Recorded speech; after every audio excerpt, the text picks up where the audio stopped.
আমি জানি না এটা সত্যি হবে কিনা। তো সার্জিসকে নিয়ে 9ই আগস্ট আমার একটা ভিডিও আছে, দেখে নিয়ে তখন বলে দিছিলাম আগামী দিনে একটা রাজনৈতিক দল গঠিত হবে, আর এই দলটির মূল কারিগর থাকবে সার্জিস এবং হাসনাত। নিশ্চয় আজকে মোটামুটি 6 মাস পর এটার বাস্তবতা দেখতে পাচ্ছেন। আমার এই প্রেডিকশনটা যতটুকু কারেক্ট হয়েছে আমার কাছে মনে হচ্ছে আর কি, যদিও এটা একটা প্রেডিকশন, পরের অংশটা ফানি, ভিডিওটার প্রথমে বলে রাখি, দ্বিতীয় অংশটা ফানি অংশ, প্রথমটা সিরিয়াস অংশ। এমনও হইতে পারে যে আওয়ামী লীগ বিএনপি একজোট হয়ে ছাত্রদের এই দলের বিরুদ্ধে এবং জামাতের বিরুদ্ধে রাজপথে নামতে পারে।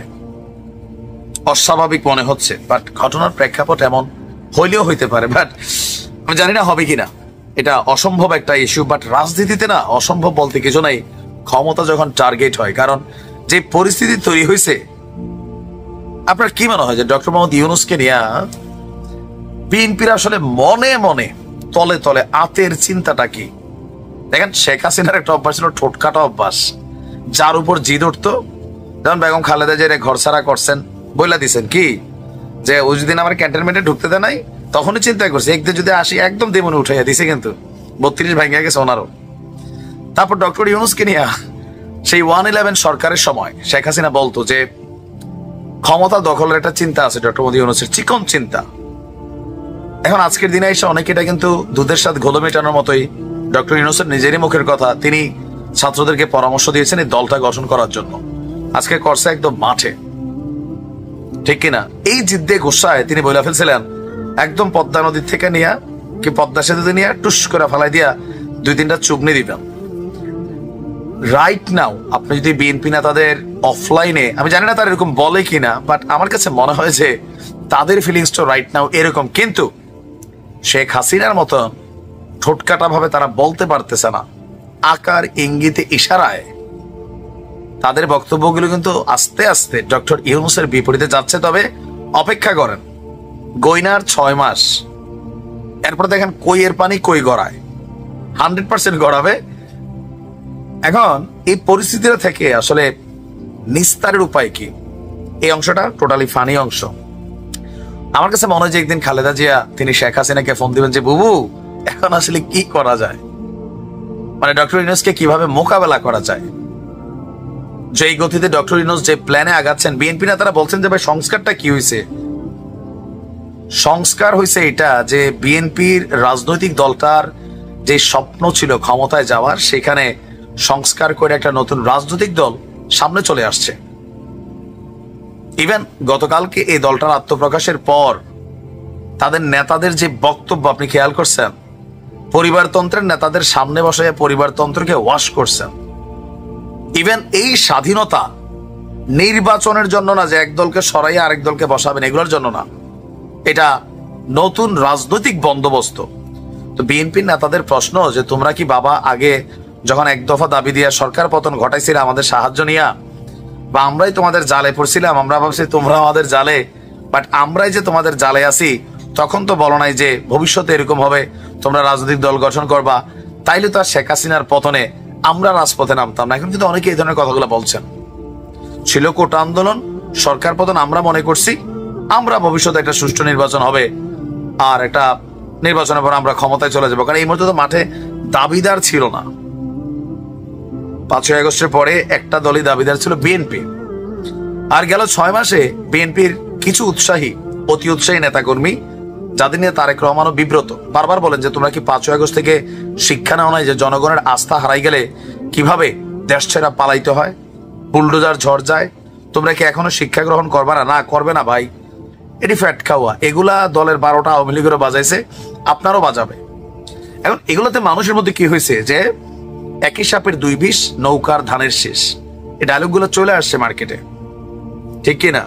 প্রথম থেকে হালকা হালকা চল মনে করলো, আজকের দিনে এটাকে আর হালকা নেওয়ার কোনো কারণ আছে নাই। আমার ক্যালকুলেশন বলছে আগামী নির্বাচনে জামাত এবং এই জাতীয় নাগরিক পার্টি এরা জোট বাঁধবে। বইলা দিলাম, দেখেন জামাত এককভাবে ক্ষমতায় বাংলাদেশের জীবনও যাইতে পারবে না। আমার আপনি যতই গালি দেন, এটা আমার না, নাহিদের কথা। আর এই জামাত মার্কা সরকার নাকি বাংলাদেশের মানুষ চায় না। আমি কইছি ভাই, নাহিদ কইছে গালি দিলে তারে দেন, আমারে না।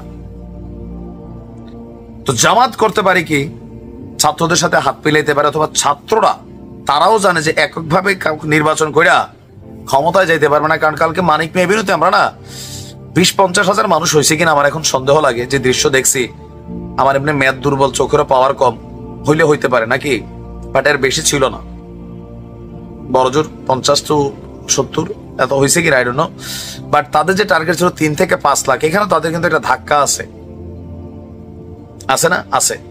ছাত্ররা জানে যে তারা এককভাবে নির্বাচন করে পাশ করবে না। ডক্টর ইউনূসকে বলতেছিল, স্যার দেখেন আমরা যদি একলা নির্বাচন করি, আমরা তো, আমাদেরকে ভোট দিবে না মানুষ, আমাদের কেউ একজন চিনে। তো ডক্টর ইউনূস বলছে, তোমাদের চিনে বাবা, তোমরা নামো, হ্যাঁ আমি আসি, তো পরামর্শ দেব। আবার ধরেন এই ডক্টর ইউনূসের আন্ডারে এখন যখন নির্বাচন ইস্যুটা আসবে, বিএনপির আস্থায় কি এই জিনিসটা আছে যে তিনি একটা নিরপেক্ষ নির্বাচন দিবেন, অথবা একটা লেভেল প্লেইং ফিল্ড তৈরি করে দিতে পারবেন? ক্ষমতায় তিনি, উপদেষ্টা পরিষদের ছাত্ররা, তাদের ভাইরা রাজপথে একটা দল করে নেমে গেছে, একজন পদত্যাগ করে প্রধানমন্ত্রী হবার জন্য তিনি সেই দলটার দায়িত্ব নিয়েছেন, পাশ করলে নাহিদই প্রধানমন্ত্রী। তো এই টিমের মধ্যে নাহিদ ছাড়া এরকম খেলোয়াড় নাইও, ঠান্ডা মাথার খেলোয়াড়, খুবই ব্রেইনি ছেলেটা, ঢাকা ইউনিভার্সিটির ছাত্র, স্বাভাবিক ব্রেইনি। এরকম পরিস্থিতি তৈরি হলে বিএনপির জন্য একটাই রাস্তা, আগামী 5 বছর আবার ক্ষমতার বাহিরে থাকা, নাম্বার 1। নাম্বার 2, এর পরের 5 বছর সেটাও ভাই শঙ্কা, কারণ নির্বাচন তো এখনো হওয়ার ইস্যু ছিল, হচ্ছে না তো। ডিসেম্বরের কথা আবার শফিক ভাই বলতেছে মার্চও হইতে পারে। এক একজন রাজনীতিবিদদের এক এক ক্যালকুলেশন। গোলাম মাওলা রনি বলছে যে এটা 5 বছর, মানে আগামী 3 বছর নাকি নির্বাচন হবে না, মানে পারসেপশন আছে। বিএনপি বলছে ধোঁয়াশা দেখা দিচ্ছে, ষড়যন্ত্র হচ্ছে, স্থানীয় সরকার নির্বাচন চাচ্ছে জামাত, বিপিনুর, ছাত্ররা সংস্কার চাচ্ছে Jamaat. What is the meaning of সংস্কার, বিএনপি জানতে চায়। তো এই টোটাল সিচুয়েশনটাকে কভার করার জন্য বিএনপির সামনে ভবিষ্যতে একটাই রাস্তা থাকবে, সেটা হচ্ছে নির্বাচনে গিয়ে হারা, অথবা আওয়ামী লীগের সাথে হাত মেলানো। এমন দৃশ্যপট এই মুহূর্তে, যখন আমি আজকের দিনে কথা বলছি, 2025-এর 1 মার্চ, হইতেও পারে এই ঘটনা, নাও হইতে পারে, বাট কেন জানি মনে হচ্ছে পরিস্থিতিটা যেদিকে যাচ্ছে, কি মনে হয় আপনার? আমার অবশ্য রং ক্যালকুলেশন হয় বিভিন্ন সময়। আর ডক্টর ইউনূস সম্পর্কে বিএনপি নেতাকর্মীদের অন্তরে কি, ছাত্রদের স্ট্যাটাসে আমার আইডিতে যারা বিএনপি লোক আছেন কি পরিমাণ কমেন্ট করেন আমি দেখি, যেটা কয়েকদিন আগে আওয়ামী লীগের বিরুদ্ধে করত, এখন আওয়ামী লীগ বিএনপি মিললে কমেন্ট করে ছাত্রদের স্ট্যাটাস পাইলে, ডক্টর ইউনূসের স্ট্যাটাস পাইলে। একটা বার্তা দিচ্ছে রাজনীতিতে শেষ কথা বলে কিন্তু কিছু নেই। তবে এত সহজে যে আবার আওয়ামী লীগের সাথে হাত মিলাই ফেলবে বিষয়টা তাও না। তবে এদেশের রাজনীতিবিদ তো মানে যে কোনো সময় যে কোনো কিছু করতে পারে তারা। আমি এটা জাস্ট আমার পারসেপশন থেকে বলছি, আপনার কাছে ভালো। ছাত্রদের জন্য সাপে বড় হয়ে গেছে, মানে ছাত্রদের জন্য খুবই কপাল খুলে যাওয়া টাইপের একটা বক্তব্য। আমরা জানেন যে এই সরকার ক্ষমতায় আসার পর ভারতের সাথে দূরত্বটা হিউজ আকারে হয়েছে। ইভেন পাকিস্তানের সাথে যতটা ঘনিষ্ঠ হচ্ছে, ভারতের সেনাপ্রধান বলছে যে পাকিস্তানের গোয়েন্দারা চিকেন নেকের কাছে ঘুরে গেছে, অনেক কিছু তথ্য বাংলাদেশ দিচ্ছে। তো এরকম নানান ধরনের বক্তব্য দিচ্ছেন। এর মাঝখানে দুই দেশের ইস্যুতে গতকালকেও নাহিদরা বা তাদের যে দলের মূল থিম ছিল ভারতপন্থী পাকিস্তানপন্থী দেশে চলবে না, ওয়ান এন্ড অনলি বাংলাদেশপন্থী যারা তারাই হবে, এই দেশকে বিভাজন করা যাবে না। আমরা এটার পক্ষে সহমত পোষণ করছি। কিন্তু ঝামেলাটা কোথায়?